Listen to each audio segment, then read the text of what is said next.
The Counter-Dependent and Codependent Checklist. I'm Jazz, and this is All That Jazz. I talk all things recovery, and I even get to the bottom of psychological and emotional recovery after the addiction. This is something that I work on now.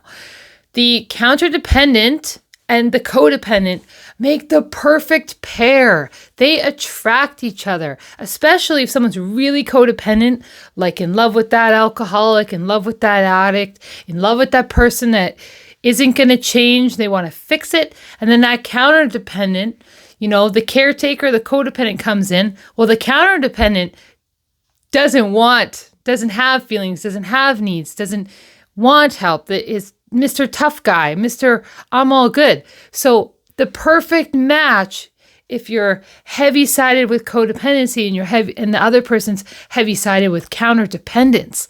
Now, there's more to this. A person can be both. A person can have a bit of the counter-dependent traits and a bit of the codependent traits. A person can be counter-dependent in their life and then turn more codependent. So roles can change, traits can change. All of it is unhealthy. Like all of this isn't good for healthy relationships. If a person is trying to seek healthy, loving relationships, my suggestion is to go to coda rooms where you can learn and be good on your own. So this is the counter-dependent, codependent checklist to give you that idea of what the two are. Now, this isn't exact. This is just like a bundle of traits that I gathered to sort of compare what these two things look like. So the counter-dependent is going to have this like denial that they have feelings. The codependent is going to be, they have lots of feelings, but they want to get in there and they want to take care of you. So this is great attraction because as this person is pulling away, the codependent is chasing. Another thing for a counter-dependent is just that you're going to see that resistance for attachment. Like it's not easy to connect with them. It's not easy to have an emotional connection with them, which is great for the codependent. More chasing because I need you, because I need a relationship to be okay, because my life is better when I'm in a relationship. The counter-dependent is going to have this inflated unawareness, this I didn't know, playing dumb. Like if they can just pretend like they don't see it, it's not there, then that's the way that they can stay safe. So it's just like another thing that like that codependent wants is that attention from somewhere that they're never going to get it. And that is in codependence is a lot of hypervigilance, like hypervigilance for my surroundings, what people are feeling. When you're feeling something, I'm kind of right where I'm involved with your feeling, right? There's less separateness. And with counterdependency, it's almost like there's too much separateness. So very, very toxic for relationships. The counter-dependent, famous for being the mask man, the mask woman. They're always behind something. The thing that these two dependents, unhealthy dependency, the thing that is so common is that they both have a lack of self. They both have a lack of their own identity because one has not acknowledged anything and the other one is putting other people first and your needs first at a sacrifice of myself, which leaves who I am in the back burner, could be my entire life. So learning who I am makes me not as codependent. That's my recovery. So another thing for the counter-dependent is that grandiosity, that omnipotence. Starting to see what I'm saying here? So this like, I don't need anyone. I'm okay. I'll figure it out. Like it's the I show. They're not good at asking for help. Like as a codependent though, this can also be a codependent trait where I'm not very good at asking for help either. So that can be some of my counter dependence coming out as a codependent. I often talk about how I'm a codependent because there's rooms based on the codependent. But one thing that's not really brought up a lot is like all of the counter dependency. And this is really seen a lot in men, I find. So here we have the chase happening. We have the counter dependent is very like, I'm good, I'm no problem, it's no sweat. Like, they're unfeeling, they're avoiding feeling. They deny that they have needs. They don't need anything. Like, I'm fine. And which for the caretaking codependent, I'm looking to seek your approval. I'm looking to seek your validation. I'm pointing things out. I need you to like me. Like, all of these unhealthy things for me don't give me a healthy and loving relationship as the codependent. So really learning how to gain my own identity, being okay on my own, giving myself time, living my recovery, and waiting for, like, the goal should not be to be in a relationship. That's not the solution. And then the goal for the counter dependent is like, there's so much honesty that has to take place too. Like, both of these need honesty. But that counter dependent, it's to deny your feelings it's going to stop you from getting to a healing place. It's going to stop you from finding that love that you want. By staying aloof means I don't have to put the action in to get out of being in victim mode. If I just pretend like I'm always blind, like if I don't take the action to seek and look that it is my responsibility to know things, then I get to stay unchanging. I get to stay where I'm at. And then, you know what? Maybe I'll just attract another codependent to come in and make life good for me again. So counter dependents, they don't know who they are. They wear the mask. And I think over time, denial is one of the hardest codependent patterns to break, because it's just a scared child in there. It's just a scared person in there that has been protecting themselves for their entire life. And there's so many things to open up that denial just keeps you locked up and safe. And it's just better to not need and not feel and be tough. But that is going to create so much soul sickness. Eventually, suppressed feelings is just going to be, you're going to keep coping in a negative way. Those suppressed feelings are going to make you so sick.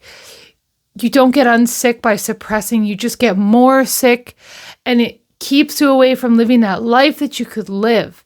So it's a sad affair. And like the codependent and counter dependent really attract each other to make the perfect match, like the perfect dysfunctional relationship and match.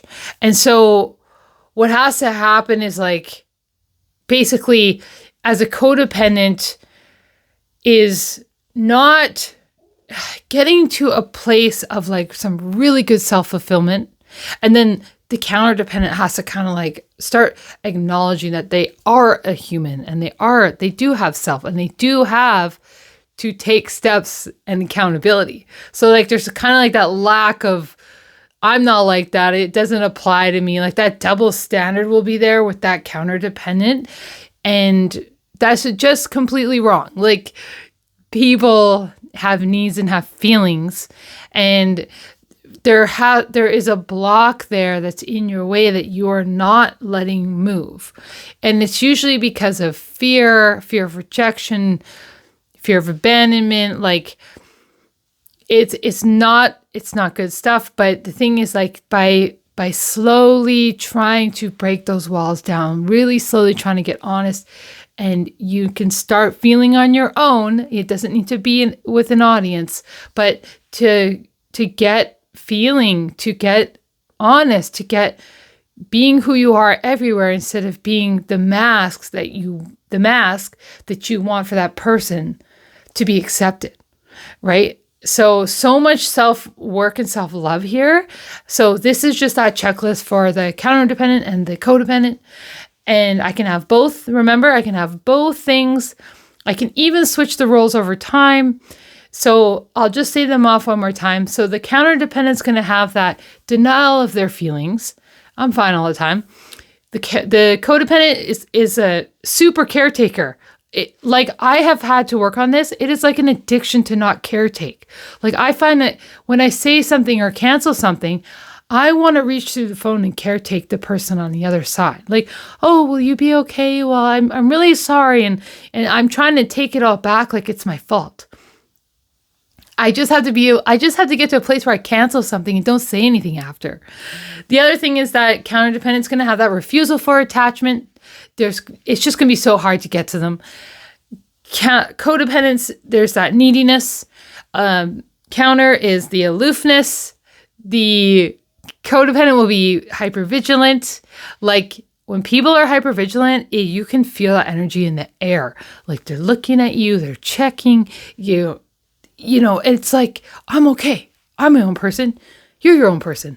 So that pushes people away. Like that kind of like energy is going to push people away. You're not going to have those amazing relationships that you could have one day when you have that factor in the mix. And same with the coldness of the counter dependent, you know, that's not going to, you're going to attract another codependent, but that's not going to give you that potential to have a beautiful relationship one day. And the best is to be able to have a relationship with yourself. Like I have to have a relationship with myself, my higher power, before I can have a relationship with any intimate partner in my life. The counter-dependent has the mask. The codependent sacrifices themselves. They put everybody else first. They put themselves last. Guess what? It never becomes your turn when you keep doing that. And counter-dependence is that omnipotent. Like they are omnipotent. And it's really obvious to see because they're just like, oh yeah, I'll just figure it out. And it's like, no problem. Like nothing's ever a problem because they always get it figured out. They're not asking for help. Like it's almost obvious how much they don't need or want anyone because they don't need anything.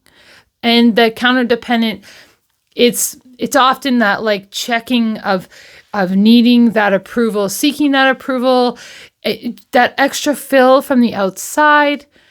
So I hope that I can kind of build this picture for you for what this scale looks like from being like way over like counter dependent, codependent, and those traits. I can have both those traits. Probably not all in all, but like a few of these, a few of those. And that's all really dysfunctional.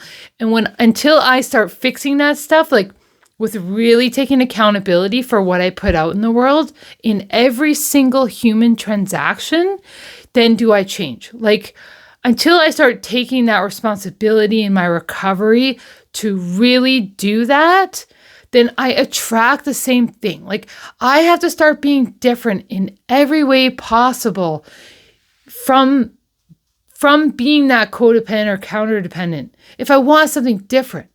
So it's this like major internal work. It has to be done with people and a higher power of your understanding, like a community.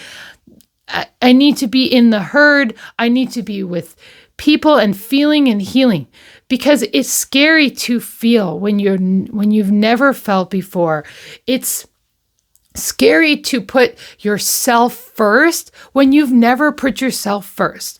And you don't even know that till you start trying to put yourself first and go through all of those feelings and how awkward it is to put yourself first. Like when I started to put myself first, I felt guilty. I felt shameful. I felt like I was abandoning my family. Like it took me months to learn just how to be comfortable with the uncomfortable of feeling what it's like to be first.